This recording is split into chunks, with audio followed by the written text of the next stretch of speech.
Há lugares que o tempo tenta esconder. Lugares onde as paredes parecem respirar. Um desses lugares fica no coração da antiga Hungria, entre florestas e colinas cobertas de neblina. Ali, em meio ao vento frio e às ruínas, ainda está o castelo de Chejte. Durante séculos, ele foi palco de rumores, desaparecimentos e gritos abafados. Mas nenhum nome ficou tão preso àquelas pedras quanto de sua senhora, Erzsébet Báthory, a mulher que o mundo chamaria de a Condessa de Sangue. Dizem que ela se banhava no sangue das vítimas. Isso é verdade? Alguns dizem que sim, outros afirmam que é exagero, uma lenda nascida do ódio e do medo. Mas há algo que ninguém contesta. Onde ela vivia, pessoas desapareceram. E o que aconteceu dentro de seu castelo, ninguém jamais esqueceu. Erzsébet nasceu em 1560, numa das famílias mais poderosas da Hungria. Cresceu cercada de luxo, mas também de violência. Naquele tempo, a nobreza via a crueldade como ferramenta de disciplina.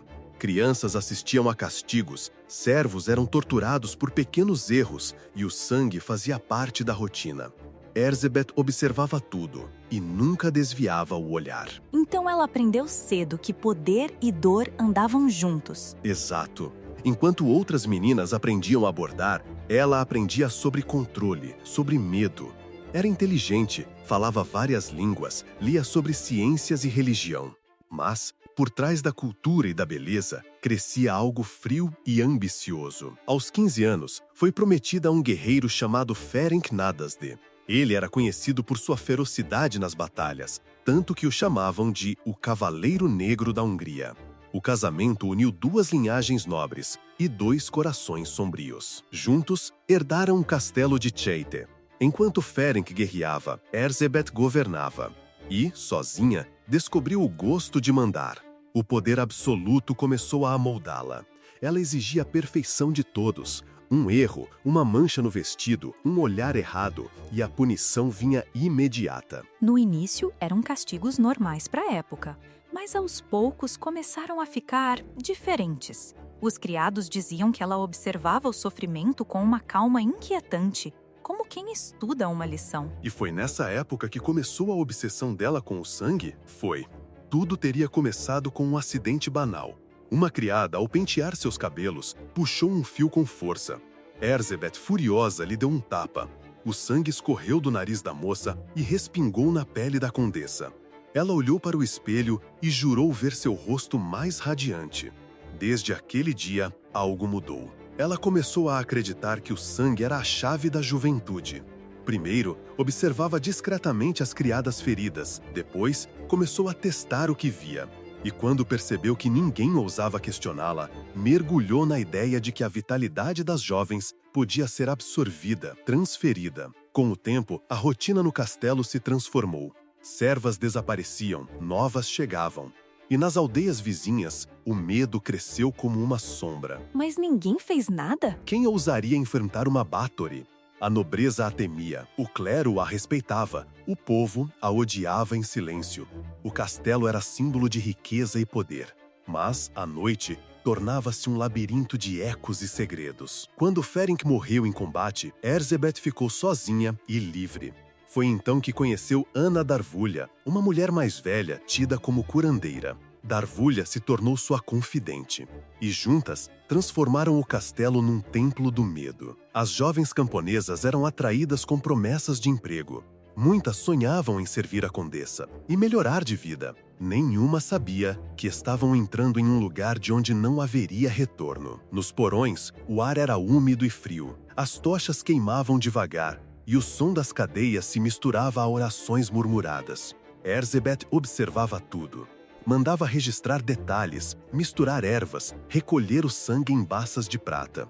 Dizia que estava estudando o segredo da pureza, mas o que fazia era colecionar mortes. Parece impossível imaginar alguém acreditando nisso. O impossível é relativo quando se tem poder, e ela acreditava, de verdade. Com o tempo, o castelo se fechou para o mundo. As janelas foram trancadas, os portões reforçados. As aldeias próximas começaram a se esvaziar. Famílias fugiam. E quando os corpos começaram a ser encontrados nos campos, o nome de Erzsébet já era sussurrado como uma maldição. Mas alguém acabou denunciando, certo? Sim, um jovem sacerdote escreveu ao rei, denunciando os desaparecimentos e pedindo que a coroa interviesse. O rei designou um homem chamado George Thurzo, o palatino da Hungria. Thurzo era velho amigo da família e relutou em acreditar. Mas, conforme colhia depoimentos, percebeu que as histórias batiam. Camponeses falavam de ossos queimados, criados desaparecidos, gritos vindos do castelo. Mais de 300 pessoas testemunharam, e o horror começou a ganhar forma diante da corte. Em uma noite de inverno de 1610, Thurzo e seus homens subiram a colina. A neve abafava os passos dos cavalos. Quando arrombaram os portões, o cheiro foi o primeiro golpe. Nos corredores, tochas iluminavam manchas escuras no chão.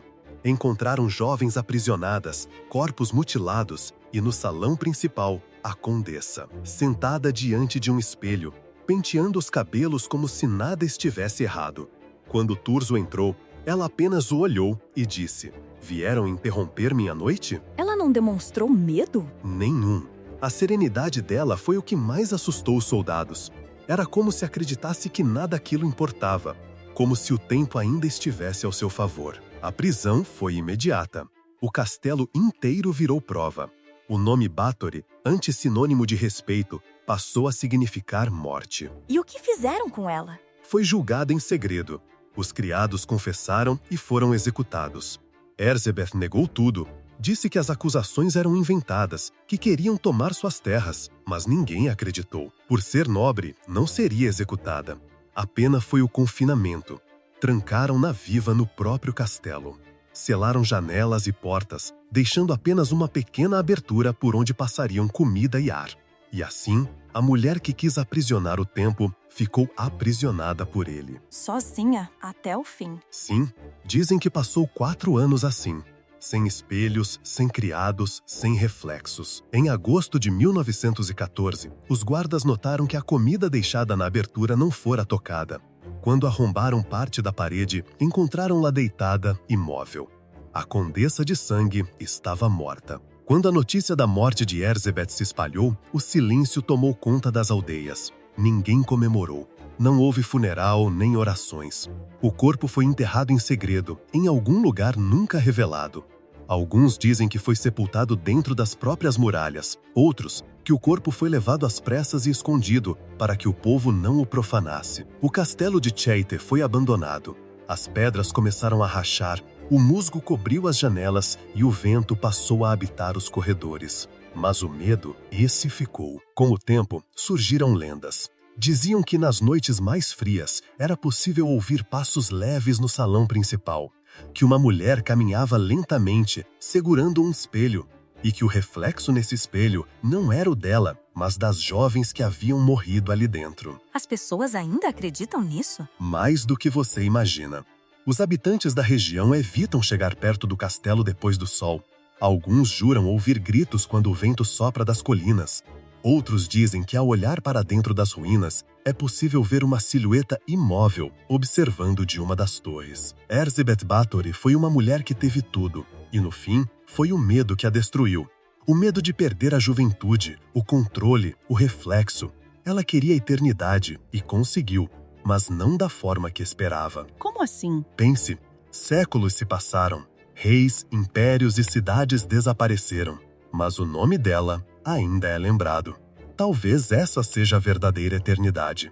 Ser lembrada para sempre. O castelo de Cheitte continua lá, em ruínas, coberto por neblina, esquecido pelo tempo, mas ainda de pé. E quem passa por perto diz que há algo no ar, um frio diferente, um sussurro que parece vir de dentro das pedras. Você acredita nessas histórias? Acredito no que o tempo não consegue apagar. Mesmo séculos depois, ainda há algo naquela colina. Talvez arrependimento, talvez orgulho, ou talvez apenas a lembrança de uma mulher que quis ser maior que a própria morte. Há quem diga que em noites de lua cheia, o reflexo de Erzsébet aparece em qualquer superfície de vidro. Não como fantasma, mas como lembrança do que a vaidade é capaz de fazer. E quem ousa encarar esse reflexo por tempo demais, sente algo gelado nas costas, um toque leve, como se alguém estivesse bem atrás. Você já olhou? Não. E talvez seja melhor assim. A Condessa de Sangue. Uma mulher que acreditou poder enganar o tempo. E descobriu que o tempo sempre cobra de todos nós.